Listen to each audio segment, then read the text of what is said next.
రాష్ట్రంలోని రైతుల ముఖాల్లో సంతోషాన్ని నింపి వారి కుటుంబ సభ్యులతో సంక్రాంతి వేడుకలు వైభవంగా నిర్వహించుకునేలా కూటమి ప్రభుత్వం చొరవ తీసుకుంటుందని మంత్రి నాదెండ్ల మనోహర్ తెలిపారు. ఈ మేరకు ధాన్యం కొనుగోళ్ల ద్వారా ఈ ఖరీఫ్ సీజన్లో 10,000 కోట్లు వారి ఖాతాలో జమ చేసి రికార్డు సృష్టించిందన్నారు.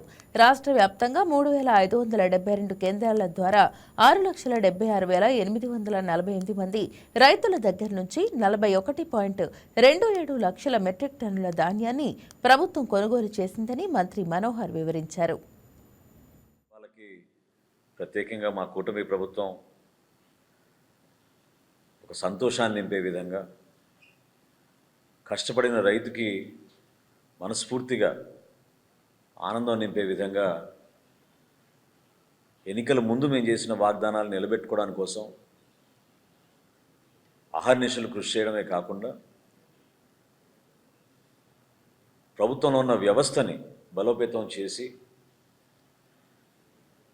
రైతు సోదరుల కోసం, రైతాంగాని కోసం, ఈ వ్యవస్థ నిర్మాణం కోసం పూర్తి స్థాయిలో మా పౌర సరఫరా శాఖ నుంచి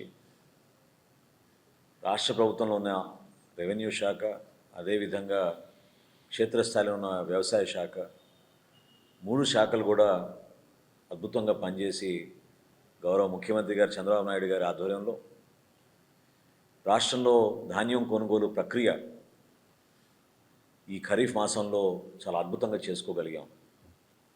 ఇచ్చిన మాట మేరకు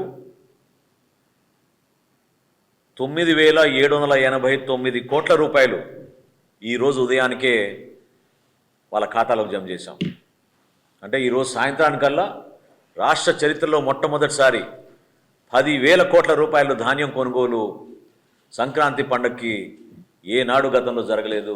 ఆ విధంగా రైతాంగానికి అండగా నిలబడే విధంగా ఒక అద్భుతమైన ప్రక్రియ కార్యక్రమం చేసుకుంటూ ముందుకు వచ్చాం.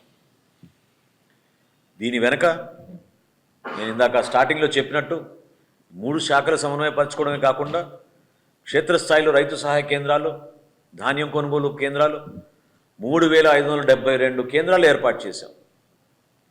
సుమారు 35,000 లారీలు, ట్రాక్టర్లు ఉపయోగించాం.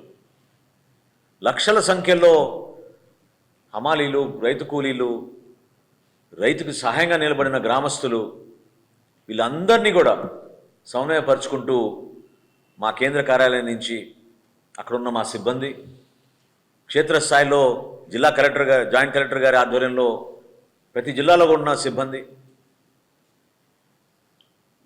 ఎప్పుడైతే వాతావరణంలో కొన్ని మార్పులు వచ్చి ధాన్యం తడిచిపోతుందనే భయంతో రైతాంగం 60 రోజుల్లో చేయాల్సిన ప్రక్రియ వారం రోజుల్లోనే పూర్తవ్వాలనే ఒక తపనతోటి, ఒక ఆవేదనతోటి. హాయ్ వ్యూయర్స్, ఈ వీడియో మీకు నచ్చినట్లయితే లైక్ కొట్టి షేర్ చేసి వైకే టీవీని సబ్స్క్రైబ్ చేసుకోండి.